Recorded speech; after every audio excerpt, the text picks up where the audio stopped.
이상민 증인에게 묻겠습니다. 이건 답변하실 수 있을 텐데요. 2024년 3월 28일 한덕수 총리 주재로 22대 국회의원 선거 지원 관계 장관회의가 열립니다. 당연히 선거관리지원 주무부처의 장관으로서 그 증인도 참석을 하셨죠.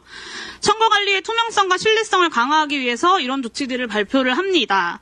수검표를 도입하고 사전투표 우표물 관리를 강화하고 행안부의 공명선거 지원 상황실을 설치해서 모니터링하고 투개표 지원 상황실도 운영하고 공무원 정치중립 관련 교육도 하고 공무원 대상 집중 감찰도 하겠다. 기억하십니까? 좀 잘 살펴봐야 될 것 같습니다. 기억 안 나세요? 본인이 장관으로서 하셨던 일인데. 이 회의 며칠 전에 증인이 중앙일보랑 인터뷰를 합니다. 변호사 시절인 4년 전 총선 때였죠. 부정선거 논란이 거셌지만 저명 인사들이 계속 얘기를 해서 들여다보니 좀 이상한 것들이 있는 것 아닌가. 그래서 부정선거가 있었냐라는 질문에는 뭐 딱 부러진 증거가 나오지 않아서 부정선거라고 할 수는 없다라고 답하기는 했어요. 그래서 그런가 보다 했는데 또 다른 인터뷰를 보니까 이상민 증인이 윤석열 대통령이 대통령 후보가 되기 전부터 부정선거 이야기를 했다고 합니다. 같이 윤석열 캠프에 있었던 분이 큰 충격을 받았다고 하면서 이야기한 내용이에요. 행안부는 선거 지원의 주무부서입니다.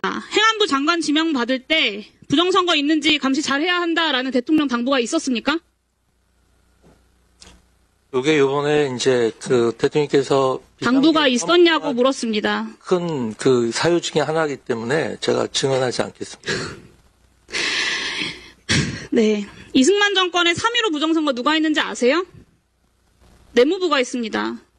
당시에 최인규 내무부 장관은 그걸로 사형당했습니다. 본인이 중앙일보와 했던 인터뷰 제목이 실제 일해봤더니 선관위원장은 바지사장이라는 말에 공감했다였어요. 행안부 몰래 부정선거를 한다? 전국의 공무원을 얼마나 많이 동원해서 지원하고 감시하는데 그거를 장관인 본인이 몰랐겠습니까? 그건 말이 안 되죠. 근데 윤석열 지금까지 뭐라고 하고 있습니까? 부정선거 때문에 계엄했다고 합니다. 북한 해킹 흔적 발견 못했다고 국정원도 인정을 하니까 그 다음에는 중국이 개입되어 있다고 해요. 이 정도면 제대로 된 논리적 사고가 안 되는 상황으로 보입니다. 증인에게 묻겠습니다. 지난 총선 부정선거입니까? 아니면 윤석열 말대로 아직 진실을 밝히지 못했으니까 비상계엄을 해서라도 확인이 필요합니까? 증언하지 않겠습니다. 네, 다른 몇몇 분들에게도 묻겠습니다. 법무부 장관님. 지난 총선 부정선거입니까? 아니면 진실을 밝히지 못했으니까 비상계엄을 해서라도 확인이 필요합니까? 부정선거와 관련된 고발장이 들어와 있는 것들은 검찰에서 수사 중에 있는 것으로 알고 있습니다. 부정선거가 아니라고 말을 안 하시네요? 제가 확인한 바는 없습니다. 1분만 더 주시면 마무리하겠습니다. 김태효 일사장. 네, 정해 주세요. 1분 주세요. 지난 총선 부정선거입니까? 제 담당 업무가 아니라서 비상계엄을 해서라도 진실 확인이 필요합니까? 여기에 대해서는 안보실은 공식적인 의견이 없습니다. 신원식 실장님 나가셨네요. 네.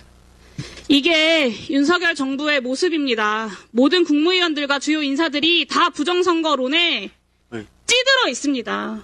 그런 음모론에 쩔어서 비상계엄을 선포하고 이곳 국회를 침탈한 겁니다.